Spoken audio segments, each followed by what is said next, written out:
My name is Idris Al-Fahad. I am the oldest of three. My sister Salma came into the world just 3 minutes after me, and my brother Musa came 4 minutes after her. We are triplets. We were born the same day, in the same hospital, in the same city of Jeddah, Saudi Arabia. We grew up in the same house, ate from the same table, prayed in the same direction, and believed in the same God. We did everything together. That is how it has always been with us. From the very start of our lives, we were never really apart. Our father was a respected man in our part of the city. His name was Rashid Al-Fahad. He was not a rich man, but he was not a poor man either. He worked with his hands, and he worked hard. He woke before the sun every single morning to pray his Fajr prayer, and I never once, not one time in my whole childhood, saw him miss it. He taught us the Quran when we were small children, sitting with us after dinner, reading the words slowly, explaining what they meant, telling us that Islam was the only true path. He said it with so much confidence that none of us ever thought to question him, not even once. Our mother, her name was Fatima, was a quiet woman, gentle. She wore her hijab every single time she left the house. She cooked our meals, she prayed for us by name every night, and she cried whenever one of us fell sick, even a small cold. She loved us with her whole heart. I think about her now and something in my chest gets heavy because she gave everything she had to raising us in the faith, and what we found later on, she was not there with us yet. That is a pain I still carry, even today. We grew up like every other family around us. We fasted in Ramadan. We celebrated Eid with new clothes and sweet food. We memorized long parts of the Quran before we were even teenagers. We were told about Isa, the one the West calls Jesus, and we were told he was a prophet, a good man, a man sent by God, yes, but only a man, nothing more than that. We were told very clearly, again and again, that he was not the Son of God, and that the Christians had changed their holy book, and that they were mistaken in what they believed. We took all of this in without any doubt at all. There was no reason for doubt. Everyone we knew believed the same thing. Our teachers believed it. Our neighbors believed it. Our whole world believed it. So we believed it too, without a second thought. I want you to understand something before I go on and tell you what happened to the three of us. I want you to know that we were not people looking for something new. We were not restless Muslims. We were not quietly reading a Bible somewhere or watching things online at night that we had to hide. We were not unhappy with our faith in any way. We were just three ordinary young people, 26 years old, living our ordinary lives in an ordinary Muslim home. Salma had just finished her studies in business and was waiting on a job offer. Musa was working with our father, learning the family trade in textiles. I was in my final year studying to be a pharmacist. We were busy with our small daily lives. We had no plans, none at all, to ever be anything but Muslim. That night began like any other night. It was a Tuesday, I remember, because Tuesdays in our house never felt special the way Thursdays and Fridays did. My mother cooked chicken and rice that evening, the way she always did when she had a little extra time. We ate together, all five of us. My father told one of his old jokes, the ones he had told maybe 100 times before, and we laughed anyway because that was our way of showing him love. My mother washed the dishes. My father went to sit in his chair with his small radio. Musa and I sat outside for a while, just talking about nothing important, maybe about a car he wanted to buy one day. Then, slowly, one by one, we all went to our rooms and we slept. I did not feel anything strange that night. I was not unwell. I had not eaten anything unusual. My mind was not troubled or worried about anything more than the normal small things a young man thinks about. I lay down, I closed my eyes, and sleep came the way it always came, just like every other night of my life before that one. And then the dream came. I have tried to explain this dream to people many times since, and every time I feel like the words in my mouth are too small for what I actually saw and felt. But I will try again here, and I will try to give you all of it, as much as I can hold in words. In the dream, I was standing somewhere with no walls around me, no ceiling above me. There was nothing there except light, but it was not a light that hurt to look at. It was warm, the kind of light you feel on your skin on a soft morning when the air is clean and the sun is gentle, not harsh. The light was everywhere around me, yet it did not blind my eyes at all. It made me calm inside. It gave me a feeling I have never fully been able to name, something like being completely safe, safer than I had ever felt in my whole life up to that point. I looked down and I was standing on something solid, though I could not tell what it was made of. I looked around and there was nothing else there. No trees, no buildings, no other people, just me standing in that light. And then he came. I saw a man walking toward me from far away. He wore something white and simple, long, flowing a little as he moved. I cannot describe his face to you exactly, and every time I try, I feel like I am making it smaller than it really was. But I can tell you that when I looked into his face, I felt seen. Completely seen, as if he already knew every single thing about me, as if he had always known, as if there was nothing hidden inside me that he did not already understand. And this should have frightened me. A stranger who already knows everything about you, that should be a frightening thing, but it was not frightening. It was the most comforting thing that has ever happened to me. He came close enough that if I had lifted my hand, I could have touched him. He looked at me and he said my name, not the way a teacher calls out a name from a list. He said it the way a father says the name of a son he has waited a very long time to see again. There was love in it. There was recognition in it. There was something behind it that I still do not have the right word for. I opened my mouth, but at first nothing came out. I just looked at him. He smiled at me, and when he did, something inside my chest opened up. Not in a painful way, more like a window opening in a room that has been shut too long, letting in air that is fresh and clean. Something in me that had been closed for years, it just opened right there. He showed me without needing many words that he had always been near me, even in the years when I did not know it, even in the years I never once thought about him. I did not know what to do with that. I did not know who this man was, not with a name, not with a religion, not at first, but I felt the truth of what he was showing me. I felt it move through my whole body, like something that had always been true and was only now being spoken out loud for the first time.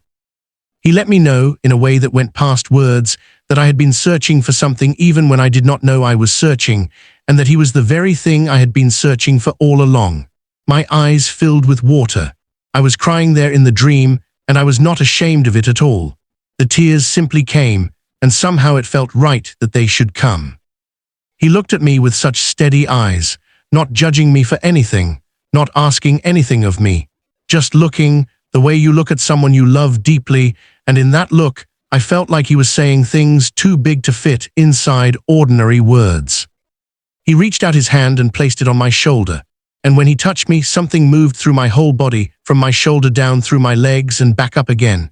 It was warmth, but not only the warmth you feel from a hand. It was the warmth of something alive, something strong, something completely good. And in that moment, somehow I just knew. I did not work it out with my mind. I did not reason my way to it. I simply knew he was Issa. Not the prophet I had been taught about since I was a small boy, something much greater than that. Something that made my legs feel too weak to hold me up any longer. I dropped down to my knees. I did not decide to do it. My body simply went down on its own, and I was crying harder now, though not from sadness and not from fear. It felt like recognition, like some part of me that had never spoken before finally found a voice, and the very first thing that voice did was weep. He did not ask me to stand up. He stayed there with me. He let me know, in that quiet and certain way of his, that he was the way and the truth and the life. He said it, if I can even use that word for how it came to me. Not like someone reading a line from a book, but like someone simply stating a fact about who they are. The way you would say your own name if somebody asked you. That is how sure it felt. That is how natural it was. Then he called me to come to him. I looked up at him from where I knelt, and I told him, but I am Muslim. And he let me know gently that he already knew this, that he had always known me from before I was even born, and that he was calling me anyway. I woke up sitting straight up in my bed. My heart was pounding hard in my chest. My face was wet with real tears. The room was dark and still around me. The small fan on the ceiling turned slowly above me, same as always. Everything in the room looked exactly the way I had left it, but I was not the same person who had gone to sleep in that room. I sat on the edge of my bed for a long time, not knowing what to do with myself. I did not understand what had just happened to me. I had never had a dream like that before in my life. Most dreams fall apart the moment you open your eyes. By the time you reach the bathroom in the morning, you have already forgotten half of what you dreamed. But this one was not like that at all. It stayed sharp. It stayed clear. Every single thing he had shown me, I still remembered it perfectly. Every feeling I had felt in that place of light, I could still feel it sitting right there on the edge of my bed, as if the dream had only just ended, as if it was somehow still going on somewhere else, and I had only stepped outside of it for a moment. I stayed awake the rest of that night. I did not pray, because I did not know anymore what to pray or to whom I should pray it. I just sat there while my thoughts moved too fast for me to hold on to any one of them, and my heart did not know what to do with itself. In the morning, I came out of my room, and the first person I saw was Musa. He was sitting at the kitchen table, not eating anything, just sitting there, staring at nothing in particular, his two hands flat on the table in front of him. His eyes had the look of a man who had just heard some very shocking news. I stopped in the doorway when I saw him. He looked up at me, and we stared at each other for what felt like a long time. Then he asked me, quietly, "Did something happen to you last night?" I told him, yes. He asked, "A dream?" I told him, yes. He looked back down at the table, quiet for a moment, and then he said, so softly I almost missed it, "Me too." We were still sitting there in that heavy silence when Salma came into the kitchen. She was holding her phone in her hand, but she was not looking at it at all. She had that same stillness on her face that Musa had, the same look of someone trying to understand something far too large to hold. She looked at the two of us and stopped where she stood. She asked us why we were both looking like that. Musa and I looked at each other. I asked her, "Salma, did you have a dream last night?" She set her phone down slowly on the counter. Her hand was not quite steady. She looked at me with wide eyes and asked, "How did you know?" None of us said a word for a moment. We just stood there in that kitchen, with the morning sun coming in through the window and the smell of our mother's coffee still in the air. And then, one by one, all three of us sat down together at the table, and we began to talk. We talked for hours that morning. Our father left for his shop. Our mother moved about the house with her chores, and the three of us sat there at that table and told each other, one at a time, what we had each seen in our sleep. Musa went after me. He said that in his dream he had been in a dark place, not a frightening kind of dark, more like the dark just before morning, when the night is almost gone but the sun has not come yet. He was sitting on the ground, and he did not know why he was there. He said there was a heaviness in him in that dream, the same kind of heaviness he sometimes felt when he knew something was wrong but could not name what it was. A quiet sadness sitting underneath everything, without a clear reason for being there. Then he said a light came, not from one direction, not falling down from above. It simply came, the way a lamp fills a dark room the moment you switch it on, and all the dark simply leaves without any struggle at all. And in that light, there stood a man. Musa said the man's eyes were the most remarkable thing he had ever seen, even inside a dream. He said those eyes held sorrow and joy together at the very same time, and he had never before seen a face able to hold both of those things so fully, with neither one winning out over the other. The man walked over and sat down on the ground right beside Musa, not standing in front of him, not looming over him. Beside him, the way a close friend sits down next to you. And Musa told us that this simple thing alone, this powerful and shining being choosing to sit on the ground like an ordinary person, that alone broke something open in him before a single word had even passed between them. He said he was already crying before anything was said. The man put his arm around Musa's shoulders, and he let Musa know in that quiet way that he had been carrying far too much for far too long. Musa told us that when that truth landed in him, it felt like every heavy thing he had been dragging around for years, his worries, his doubts, his failures, his fears, all of it, it felt like it was being lifted off him. Not snatched away all at once, just lifted slowly, the way strong hands come underneath something heavy and take up the weight so you no longer have to carry it alone. Musa asked him who he was, and the man let him know that he was the one sent for him, the one who loved him without any condition at all. Issa. Musa said he knew he should have doubted it. He knew that everything he had been raised to believe said that what was happening could not possibly be true, but he told us the knowing in his heart was louder than all the years of training in his mind. He said it was the way you know your own mother's voice even among 1,000 other voices in a crowd. You do not have to think about it, you simply know. The man held on to him, and Musa cried in that dream the way he had not cried since he was a very small boy, without any shame at all, without trying to stop himself, completely open. And the man let him know that he was calling him to come. Musa said he woke up with that call still echoing somewhere behind his ears. Then it was Salma's turn to speak. Salma has always been the quiet one among us, the one who thinks a great deal before she ever opens her mouth. She feels things very deeply, but she rarely says out loud what she is feeling inside. So the fact that she was even willing to begin telling us her dream told us, before she said a single word, how deeply it had touched her.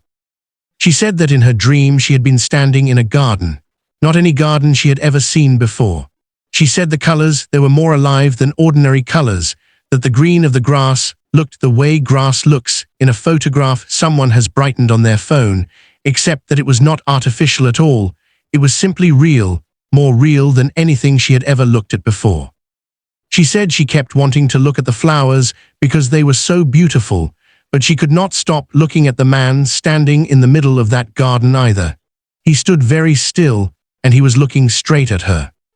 Salma said the first thing she felt on seeing him was a pull toward him, not because anyone told her to move, not because she was forced. Something inside her simply wanted to walk to him, the way a child who has been lost for a long while wants to run to the parent they have finally found again. She began walking toward him, and he did not move at all. He simply waited there for her. She said that the closer she got to him, the more she could feel it, this love. She told us she had known love before in her life, the love of a mother, the love of family, the love found in close friendship. But this love, she said, was different from all of that. Every other love she had known had an edge to it somewhere, a limit, a condition attached. Even the best love she had ever received from another human being had a boundary somewhere inside it.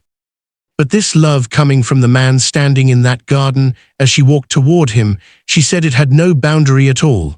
It simply went on, and on, and on, without ever running out. When she reached him, she stood in front of him and looked up into his face.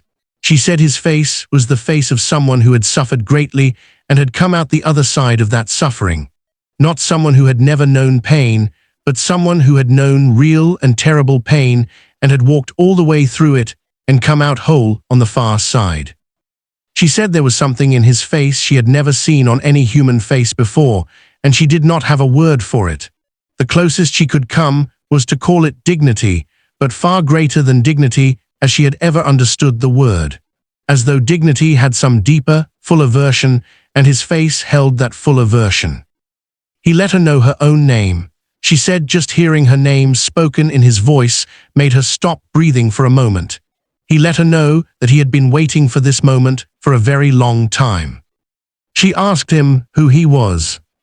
And he let her know that she already knew the answer to that question, and she said she did know, somehow.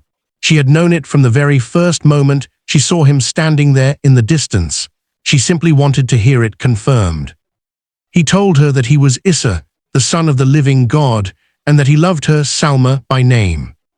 She said hearing her own name spoken alongside those words, it tore down every wall she had ever built up inside herself, walls she had not even known existed until the moment they came falling down.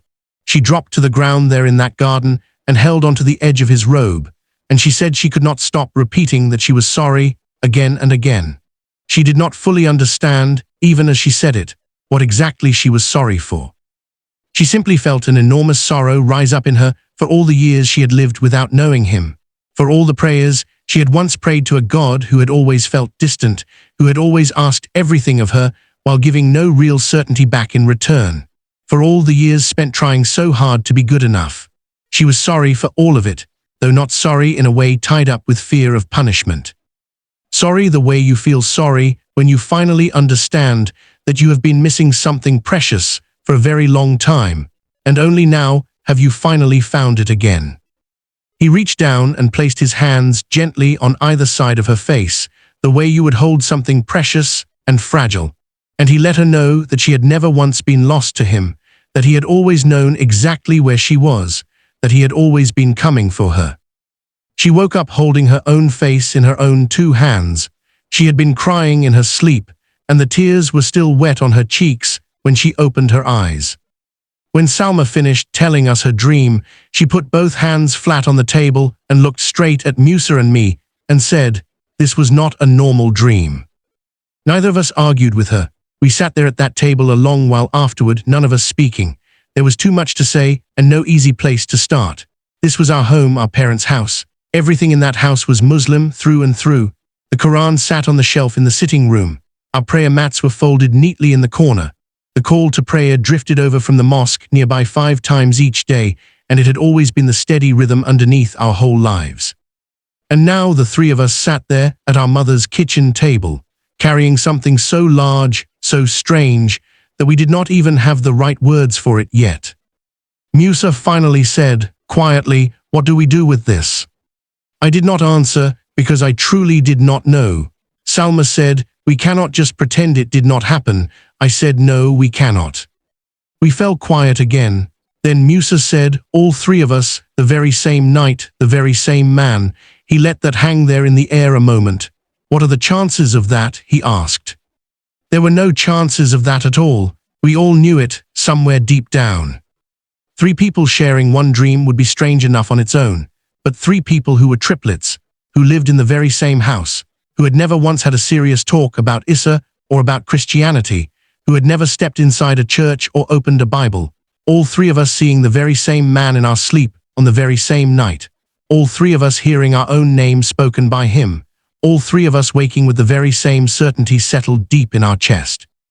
That was not some accident. That was not simply a brain doing something odd while it slept. That was not stress or food or random firing somewhere in the mind. That was something arranged, something planned, something meant to happen exactly the way it happened. And I think that is the moment, that quiet kitchen moment, with the morning light and our mother's coffee and the 3 of us looking hard into each other's faces. I think that is the moment I actually came to believe. Not because I understood everything. I still had so many questions. I still carry some of those questions with me even now. But what had happened in that dream was so real, so impossible to argue away, that trying to deny it would have felt like trying to convince myself my own hand was not there in front of my face. I could try to say it, but I would know somewhere inside that I was lying to myself. The weeks that followed were some of the hardest weeks of my whole life. We did not tell our parents right away. We could not. We did not know how to even begin. We talked among the 3 of us every chance we found. Musa went out and found a Bible from a small shop across the city in a quieter part of town where fewer people would notice. He wrapped it carefully in a plain bag and brought it home, keeping it hidden in the back of his closet. In the evenings, once our parents had gone to sleep, the 3 of us would gather quietly and read from it together. And the things we read, they matched. That is the only way I know how to say it. They matched exactly what we had each experienced in our separate dreams. The words this man spoke in that old book were the very same kind of words he had spoken over each of us. The love described on those pages was the very same love we had each felt so strongly. The character of the man written about in that book was the very character of the one who had come to visit us. Some parts were hard to read, parts that pushed directly against everything we had grown up believing our whole lives, but we did not run from any of it. We read slowly and carefully, talked over what we read, and prayed, even though at first we hardly knew how to pray in this new way or exactly who we were speaking to. We simply talked to him directly, the way he had spoken to us, saying out loud what we felt, what we needed, what still confused us. And little by little, things became clearer. I remember one night, about 3 weeks after the dreams, sitting together in Musa's room reading. Salma looked up from the page and said, "I believe he really died for us." She had her hand resting on the part about his death. I looked at her. She said, "Growing up, we were always taught he did not really die on the cross, that someone else died in his place instead. But when I read this, and when I remember his face from the dream, I believe he really did die. I believe he went through all of that for us." Musa said, "I believe it too." I said, "I believe it too." And we sat with that a long while, feeling the full weight of it settle over us, that this person who had come to each of us with such tenderness and love had gone through something so painful, so terrible, not because he had no other choice, but because he chose it for us, for everyone. Something happens inside you when you truly take that in. It is not a small thing. It is not something you simply read and nod along to and then move past. It settles into you. It reshapes something deep inside. The question of how to tell our parents stayed heavy on us for a long time. Our father was a proud man, though never an arrogant one, only proud of his faith, of his family, of how he had raised his children. He had sacrificed a great deal to give us a good Muslim upbringing. The thought of telling him that his 3 children had all, in a single night, left the faith of their family because of one shared dream, I could not even picture how such a conversation would go. I was afraid, not because I feared he might hurt us, but because I loved him and I did not want to cause him pain. And I knew, without any doubt, that it would cause him a great deal of pain. Our mother was softer by nature, though her faith ran just as deep. She was not simply a Muslim by culture alone. She prayed with her entire heart. She fasted with her whole body. She believed with everything inside her. The thought of looking into her eyes and telling her what we now believed, it broke something in me long before I ever actually said the words out loud. We prayed about it together. We asked Issa to give us the right moment and the right words to use. That moment came around 2 months after the dreams first happened. It was a quiet evening. Our father had come home from evening prayer in a good mood. Our mother had cooked one of our favorite meals. We ate together, and it was, honestly, a good evening. And afterward, once the plates were cleared and we were all still seated around the table, Musa looked over at me, and I looked at Salma, and somehow, without any words passing between us, we understood one another. I said, "Baba, Mama, there is something the 3 of us need to tell you." Our father looked at me, and his expression shifted, not alarmed exactly, just attentive, the way you get when you can already sense that something serious is coming. I told them everything, the dreams, what we had each seen, what we had each felt, what had happened in the weeks that followed. Musa added parts I had forgotten. Salma's voice cracked twice as she spoke, but she kept going anyway. We told them all of it, every piece. When we finished, a long silence sat over that table. My father's face passed through several things, one after another. Confusion first, then disbelief, then something that looked like pain, deep and quiet. He glanced at my mother, and she sat there looking down at her own hands. He finally said, "This is what you believe now." It was not really a question, but I answered it anyway. I said, "Yes, Baba, all 3 of us." He pushed his chair back and stood and left the room. We heard his bedroom door shut behind him. Our mother sat there with her hands still resting in her lap. She was not crying. She was very still, as though she were holding herself together by sheer will. After a while, she looked up at us and asked, Why would you do this?" Salma reached across the table and took her hand and said, "Mama, we did not choose this. He came to us. We were not looking for him. He came to us." Our mother looked down at Salma's hand holding hers and asked quietly, "He who?" Salma said, "Issa, Mama." Our mother slowly pulled her hand back. She rose and went to the kitchen. We heard water running. She did not come back to the table that night. It was a very hard night in that house. The air itself felt heavier. I went to my room and sat on my bed and talked to Issa for a long time. I told him I did not understand why he had chosen to come to us in a way that would bring so much pain into our family.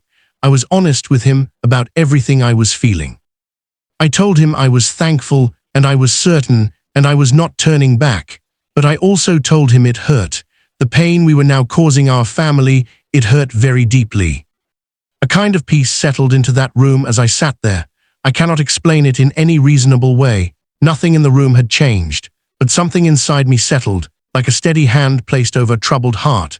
And I knew, even with all the pain still ahead of us, that we were not alone in it.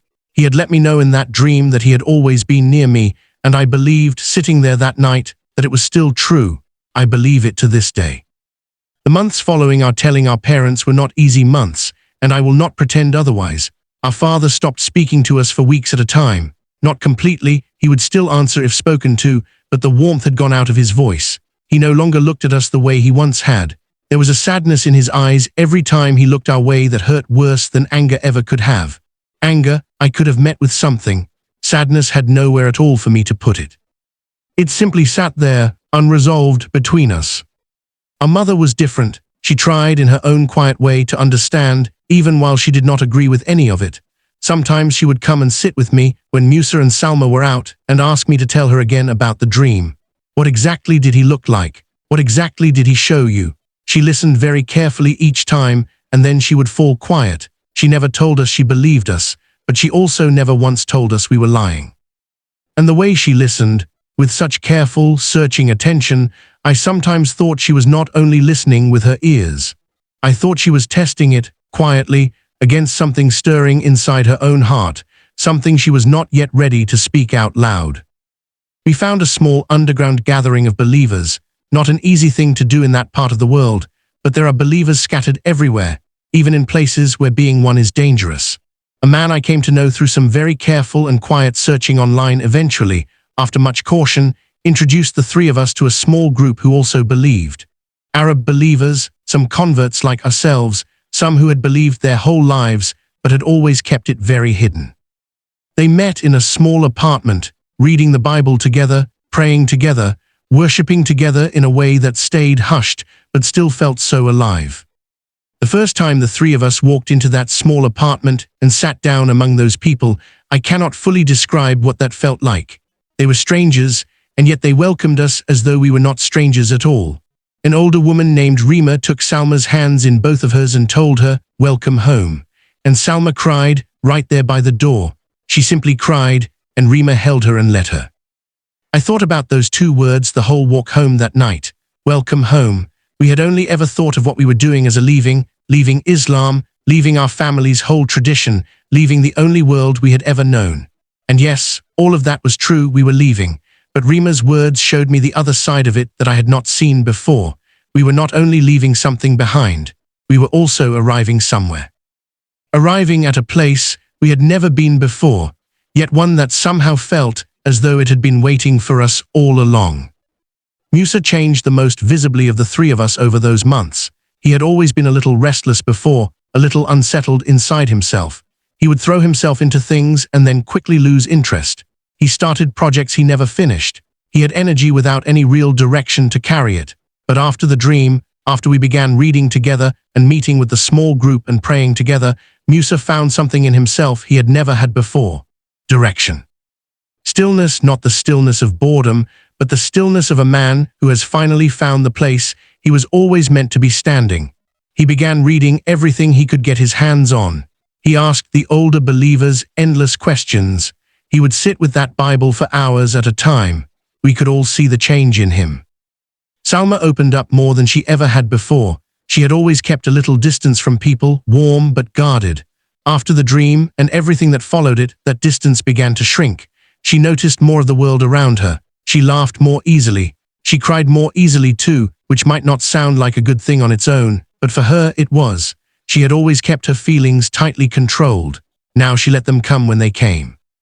She felt more present, more alive, in a way that was new and honestly beautiful to watch. For me, I would say the biggest change was in how I thought about purpose. Before the dream, I had been working toward things, finishing my studies, getting a good position, being a responsible son, but underneath all of it sat a kind of emptiness I had never fully named, not even to myself. I had everything I was supposed to want, and yet something in me stayed unsatisfied without my ever knowing quite why.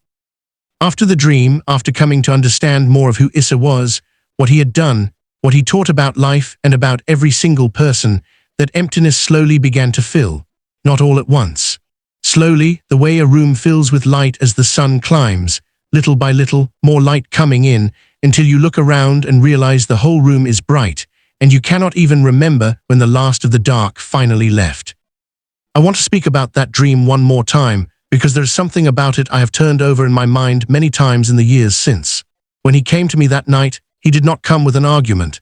He did not come with a list of reasons why Islam was wrong or why his way was right. He did not debate anything with me. He did not hand me a book to read. He simply came. He showed me my own name mattered to him. He let me know he had always been near me. He let me know he was the way, the truth, and the life, and he called me to come. I have thought often about why he chose to do it that way. I believe I understand a little of it now. An argument can always be answered by another argument. A debate always has some other side to it, but a love that comes to you directly, a love that already knows your name, that holds you while you kneel there before it, that is not something you can argue against. It goes past the mind entirely and reaches straight for the place inside a person that knows the truth not by reasoning it out, but simply by recognizing it the moment it arrives. He went straight to that place inside me, and that place said yes. Over the years since, there have been people who questioned our story, people who said we were confused or lying or had been influenced by some outside source. People, some even within our own extended family, who said we had brought shame down on our parents, on our name, on our faith. These things were painful to hear. I will not pretend otherwise. There were nights when the weight of those words sat heavy on my chest, keeping me awake, turning the same questions over in my mind that others had thrown at me. Was I truly certain? Had I imagined it all? Had some part of my mind, without my knowing, built something in my sleep that only felt real but was not? And every single time I asked myself those questions, I arrived back at the same place. The same answer, the same unshaken thing sitting quietly inside me that refused to be argued away. You cannot convince a man he did not see the sun by telling him the sun does not exist. He saw it. He felt its warmth on his skin. That warmth stays with him, he knows. The three of us knew, and beyond what each of us knew for ourselves alone, there was the simple, plain fact that we had each other. Three people, the same night, the same visit, the same words spoken over each of us separately in three different rooms. On the mornings when doubt crept in, I would call Musa, or I would sit with Salma, and within a few sentences all of that doubt would quietly fall away again, not because either of them argued me out of it, simply because they were there. Living proof, standing right beside me. You cannot convince three people they each invented the exact same thing on the exact same night. Three people who had no conversation with one another before falling asleep, who arrived at breakfast the next morning already carrying the very same story, already fully formed. That does not happen from confusion. That does not happen from outside influence. That happens because something real took place. So the doubt never lasted long. It would come, and I would sit with it a moment, and then I would remember, and then it would leave again on its own. I want to tell you where we stand now, because our story did not end in that kitchen, nor in that first hard year. Several years have passed since the night of those dreams. The three of us no longer live in Saudi Arabia. We eventually left, not running away from anything, walking towards something instead. There is a difference, and it matters to me that I say it that way. We were not fleeing out of fear. We were moving toward the life we had been called into, toward community. Toward worship that no longer had to stay hidden behind whispers. Toward brothers and sisters in the faith who knew exactly where we had come from and welcomed us fully anyway, without any condition attached. We have settled now somewhere we can practice our faith openly, somewhere we can walk into a church without glancing over our shoulders first, somewhere we can say the name of Issa out loud, freely, without fear of what might follow, where my children, yes, I have 2 children now, a boy and a girl, are growing up knowing his name as naturally as they know their own, where my children can ask honest questions about God and receive honest answers back. That freedom is something I never take for granted, not for a single day. There are people out in the world right now standing exactly where we once stood, people who have experienced something real and true and who have no one they can tell, who carry it entirely alone in the dark, who have no Musa to call, no Salma to sit quietly beside, no one who will say back to them, yes, I know I was there too. I think of those people often, especially at night. I pray for them. I pray that Issa goes to them the same way he came to us, that when he shows them their own name, they recognize it is him, and that this recognition is enough to carry them until the day comes when they too can step out into the open. Now let me tell you about our father. When we left Saudi Arabia, things between him and me grew very difficult for a while. He would not speak to me for months at a stretch. When he did finally speak, it was brief, formal, the way you might speak to someone you barely know. I understood why. I did not enjoy it, but I understood it fully. I was his son, and I had left the faith of our whole family, and in the world he had always known that was no small thing. That was a wound. I gave him room to feel that wound. I did not push him. I called when I could, and I kept my voice warm even when his stayed cold, and I told him I loved him every single time before we hung up the phone, even on the calls when he said nothing back. And every single day, without fail, I prayed for my father by his name. About a year and a half after we had left, he called me. This alone was unusual by then. Our calls had settled into a kind of uneasy routine by that point, short, polite, carrying no real warmth in them, more like letters written out of duty than out of love. But this call felt different from the very first word he spoke. There was something in his voice I had not heard in a long time, something uncertain, something searching. After a little small talk, he said, "Idris, tell me again about the dream." My heart stopped for a moment in my chest. I steadied myself and told him, "Yes, of course, Baba," and I told him everything slowly, carefully, the very same way I had told it to him at that dinner table years before, the night he had looked at me as though I had said something dangerous. I described the white that was not only the color of cloth, but somehow the color of light itself, of peace, of something that has no proper name in our language.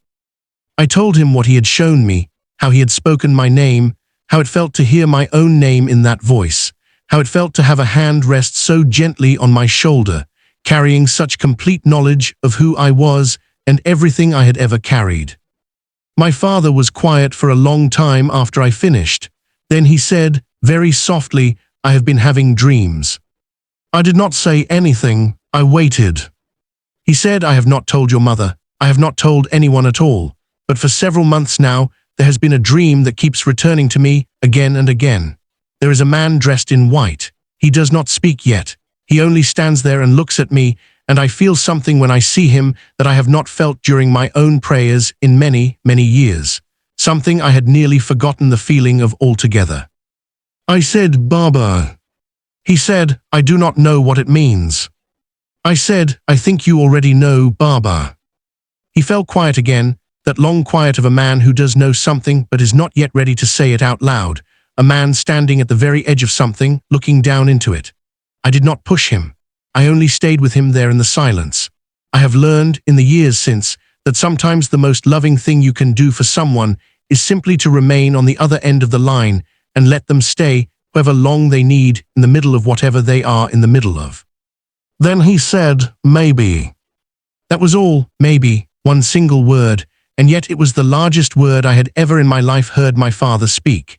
This man who had always been so certain about everything, whose faith had always stood like rock, like solid structure, absolute and unmoving, this same man saying maybe about the very thing he had always insisted was impossible. That was the cracking open of a door I had prayed over for years without ceasing. I prayed for my father every single day after that call. His name was the first thing on my lips each morning before I did anything else at all. About 8 months later, he called again. This time his voice sounded different, lighter.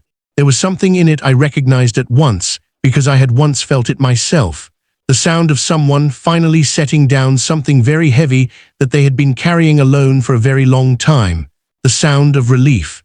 The sound of a man who has stopped fighting. He said, "The man in white spoke to me last night." I held the phone with both hands.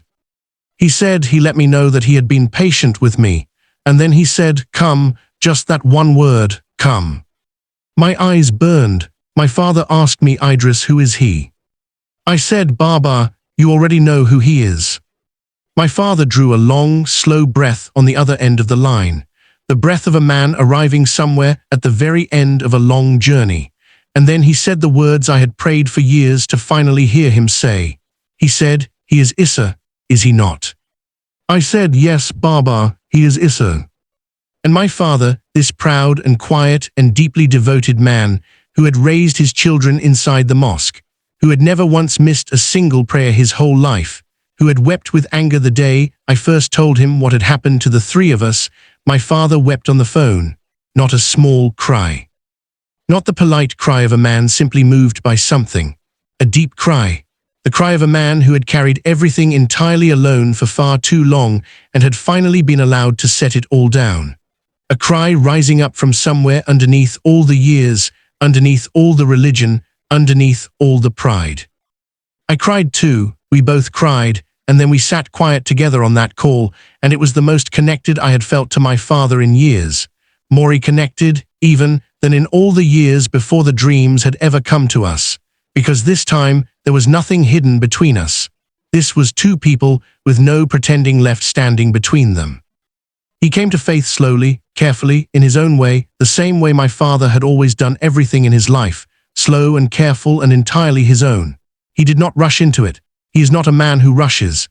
He read everything he could find, more thoroughly and more carefully than any of us three had.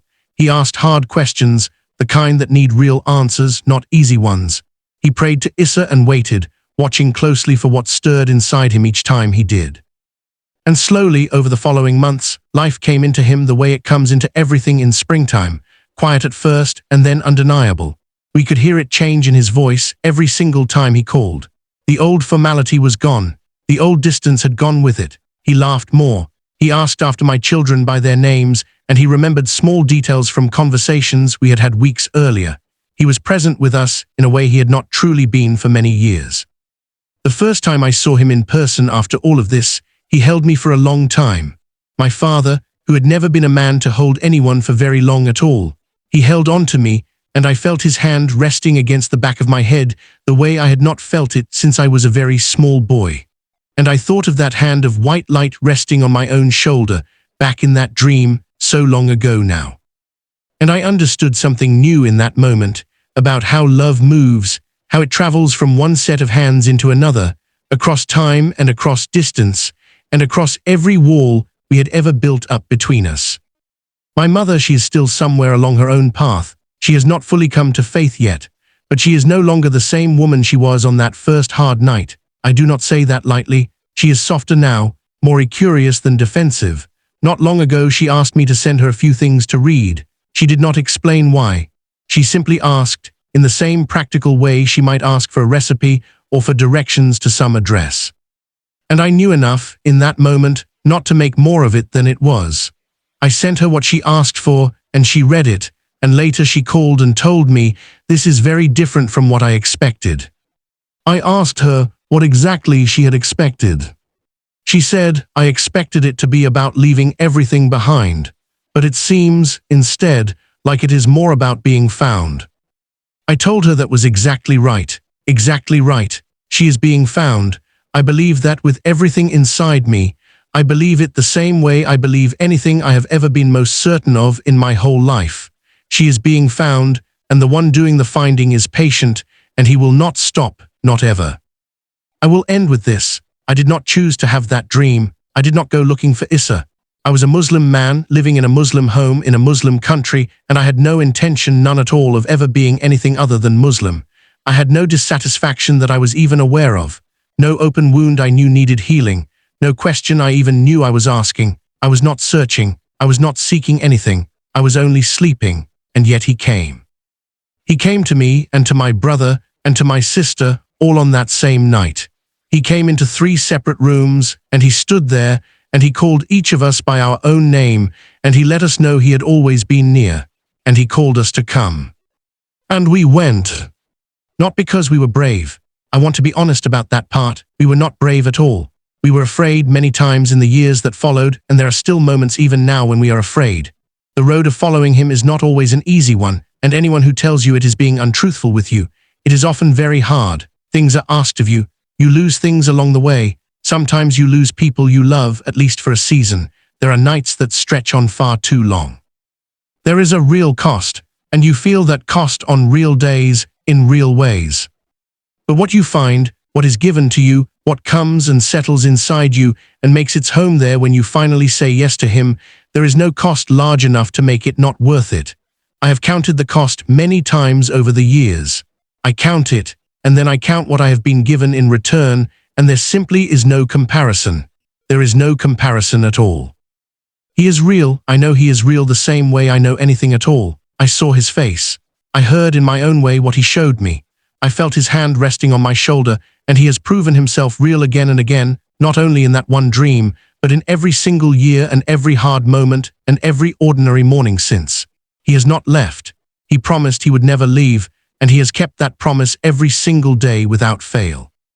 And he is still near, even now, as I write these words down. He is still near.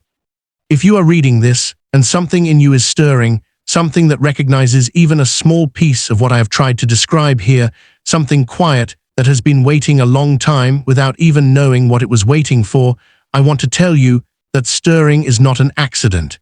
It is not your imagination working overtime. It is not a feeling you have manufactured for yourself. That is him. The very same one who came to me in the quiet dark of a Tuesday night in Jeddah, when I was not looking for him at all, and did not even know I was lost. He is still coming.